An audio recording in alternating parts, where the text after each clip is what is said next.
대한민국 위상은 높아져 가는데 이따위 사고를 한 자가 감히 대권에 도전한다는 게 어이없습니다.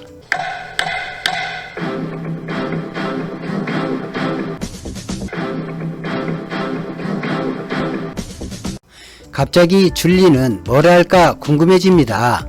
식품이나 시설, 건설 분야, 심지어 시민의 언행까지 적용되는 안전기준이라는 것이 있습니다.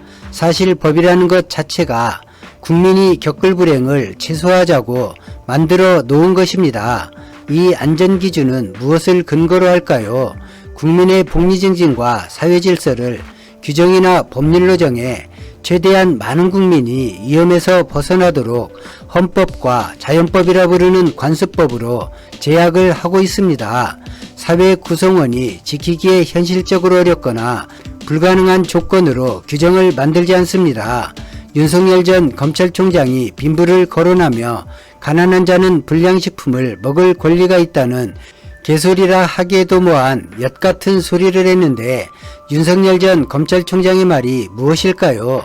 얼핏 들으면 안전에 관한 법을 너무 과하게 만들어 가난한 사람들의 권리가 침해되는 것처럼 들릴 수도 있지만 말되는 소리가 아닙니다.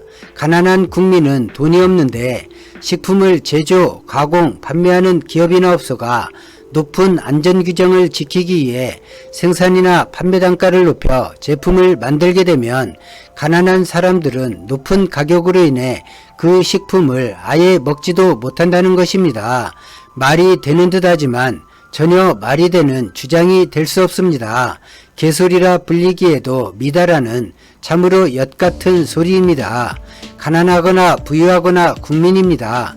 면역력이라는 것도 상대적으로 부유한 계층이 높고 불행에 대처하는 능력도 우수합니다. 가난하기에 상대적으로 질이 낮은 저렴한 가격을 우선할 수밖에 없다 해도 그 저렴하다는 것과 불량식품이 같은 뜻이 되어서는 안 되는 것입니다.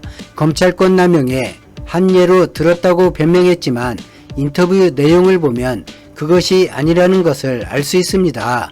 이 사람이 일반 범인이라 해도 이런 인식은 위험한데 야권에서 가장 강력한 대선 후보이기에 개인을 넘어 사회를 위협할 인식이라 할 수 있습니다. 안전기준은 식품뿐 아니라 사회 모든 것에 적용되고 있습니다. 안전규정, 이 기준의 특징은 모든 국민, 모든 기업, 모든 단체에 구분 없이 적용된다는 것입니다. 대장균이 발견되는 허용수치를 볼까요? 대장균에 대한 안전기준은 1984년 11월 10일에 기준을 정하고 1985년부터 적용되어 왔습니다. 식품은 물론이고 습기가 있는 모든 곳엔 곰팡이와 대장균이 번식하게 됩니다. 이를 수치로 정해 규제를 시작한 것입니다.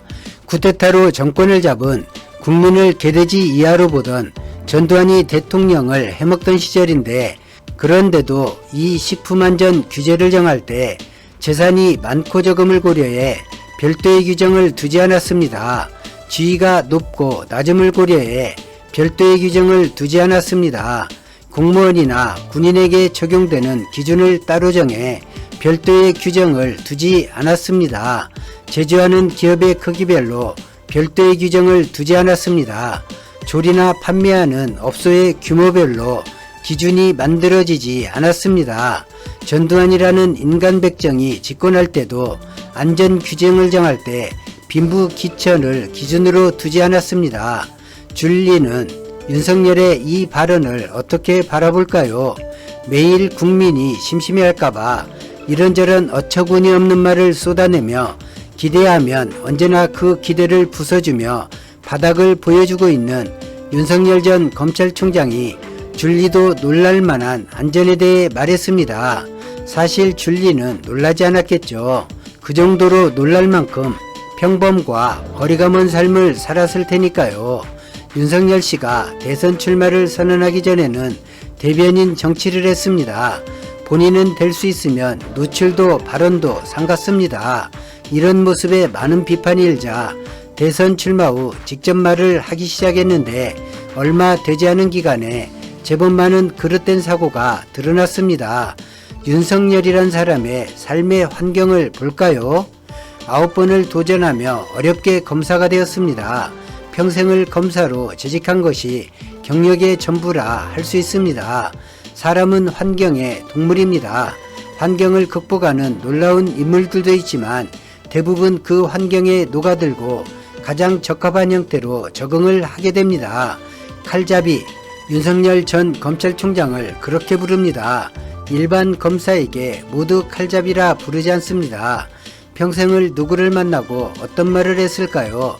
인생에서 만난 대부분의 사람을 처벌할지, 어느 정도 처벌할지, 아니면 봐줄지를 결정하며 살았습니다. 윤석열이라는 사람과 만나게 되는 사람들에게 윤석열은 지극히 윤석열 개인의 판단의 좌우에 천사도 되고 악마도 될 수 있는 그런 사람으로 보였고 그렇게 대접했을 것입니다. 모두가 아는 것처럼 대한민국에서 검찰은 제어받지 않습니다. 제어받는 유일한 상대도 직급이 높은 검사이거나 검찰 권위를 훼손할 수 없다는 검찰 조직의 정서만이 검사를 제어할 수 있고 이 제어는 사회 정의와는 아무 상관이 없습니다.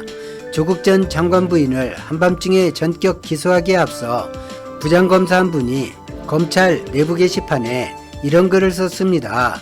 가족을 지킬 마지막 기회를 잡아 법무부 장관 후보직을 스스로 사퇴하라고 했습니다.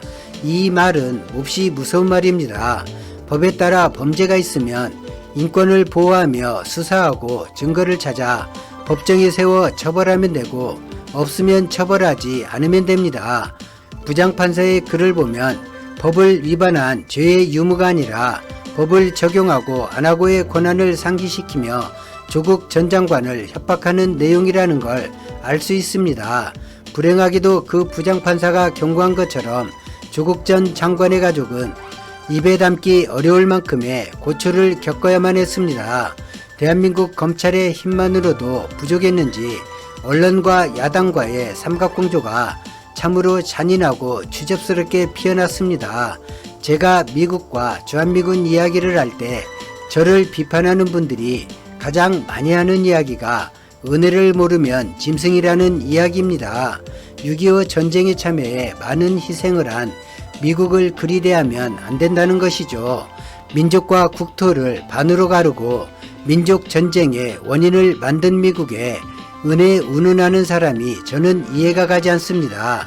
그리고 그분들이 이명박 박근혜 정권의 보복을 받아 한직으로 떠돌던 윤석열 검사에게 현 정권이 서울지검장으로 임명해 지난 서름을 기억 갚아주고 검찰개혁에 힘을 보태겠다는 약속을 믿고 검찰총장까지 올려주었는데 검찰총장이 되고 나서 윤석열 전 검찰총장이 무슨 짓을 했는지 조금도 살피지 않는 것을 보면 그들이 말하는 은혜라는 것이 얼마나 가치없는 말장난인지 새삼절절하게 깨닫게 됩니다. 윤석열 전 검찰총장이 대권에 도전하면서 이런 말을 했습니다. 이 정권이 자유민주주의의 대한민국에서 자유를 빼내려고 해서 더는 지켜볼 수 없고 그래서 대권에 나선다고 했습니다. 과연 그럴까요? 그런 정권이었다면 윤석열이라는 사람이 대권 후보로 급부상하도록 내버려 두는 것이 가능할까요? 윤석열은 정권과 검찰 상부의 저항에 자천되는 일을 겪었습니다. 이런 모습이 윤석열이 바라는 자유민주주의 대한민국일까요? 아니면 현 정부 여당과 그토록 대립각을 세우고도 법에 따라 본인이 원하면 임기를 채울 수 있었고 본인이 원해 검찰총장직을 중도에 그만두고 대권에 도전하게 된 현재가 자유민주주의에 가까운 모습일까요? 역대 정권을 통틀어서 살펴보아도 현 정권이 한 일은 대단히 뛰어납니다. 대통령 탄핵이라는 혼란 속에 전쟁의 위기 상황에서 정권을 받아 중국의 사드 보복과 미국의 관세를 앞세운 행정조치를 이겨내고 미중 무역 갈등 속에 균형을 잘 유지했고 일본의 수출 규제를 기회 삼아 부품 소재 장비의 국산화를 추진해 성과를 만들어내고 있습니다.